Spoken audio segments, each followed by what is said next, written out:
Is ignorance bliss? What do I mean by ignorance? That comment comes across, or that question comes across as quite arrogant when it's first spoken, you know. I realize that. When I'm talking about ignorance, though, I think that we all have different conceptions of what that is.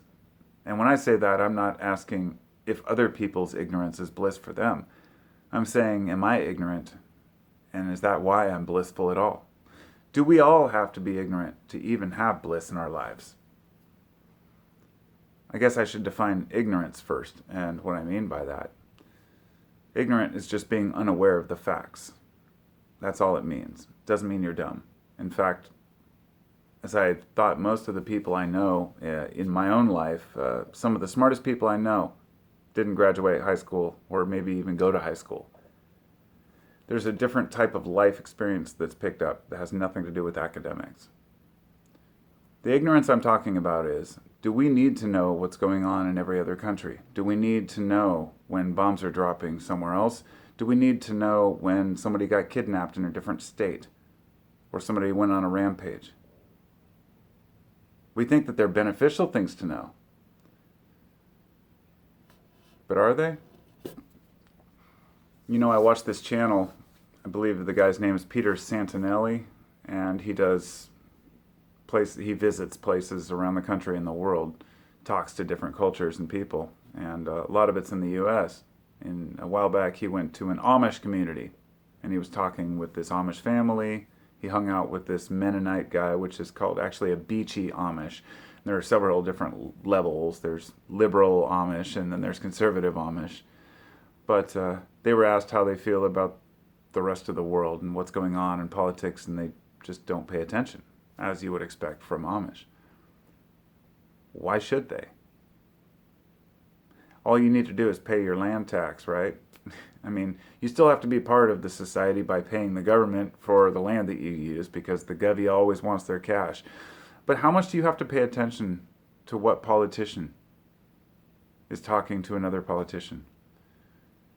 To what this guy said or that guy said? I don't even want to mention the presidents by name because they're so incendiary that I just kind of facepalm, just don't really know how to even address these issues. It's like one absurd old person after another taking office and telling us what to do with our lives, how we should live them, what America needs, what it means to be an American. Big middle finger.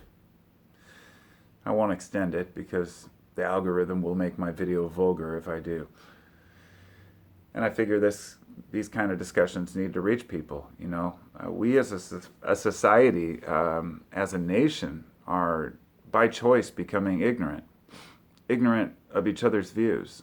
That means just ignoring the facts, closing our eyes to something that's right in front of us. Ignorance is worse than stupidity.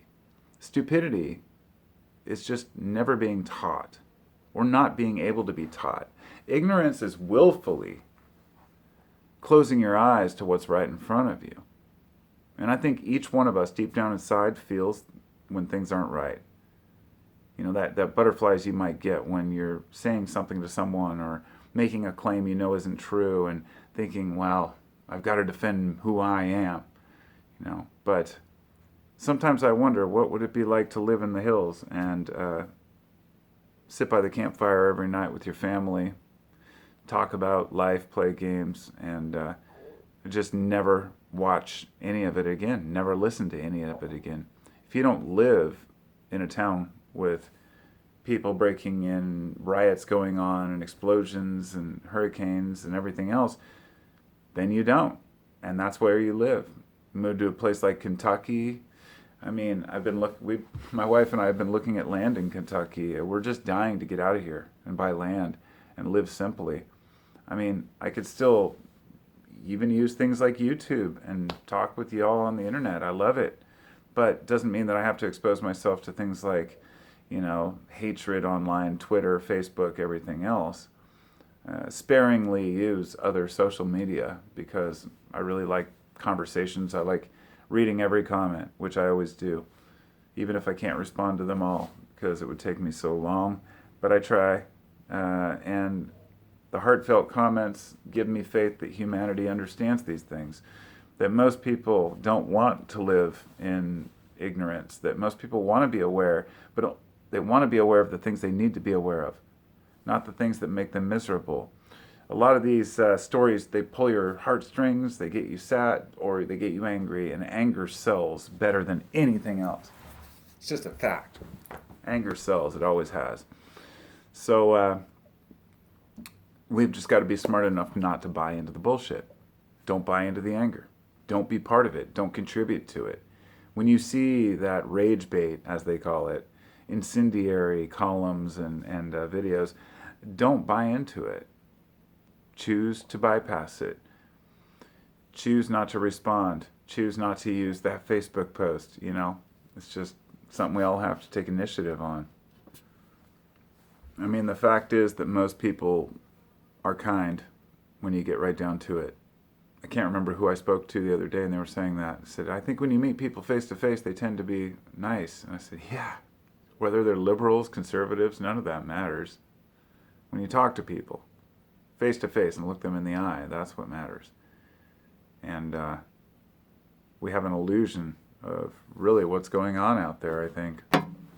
And that illusion is based on ignorance. And I don't want to be part of it. So I would hope people would point out where I'm ignorant, and they usually do.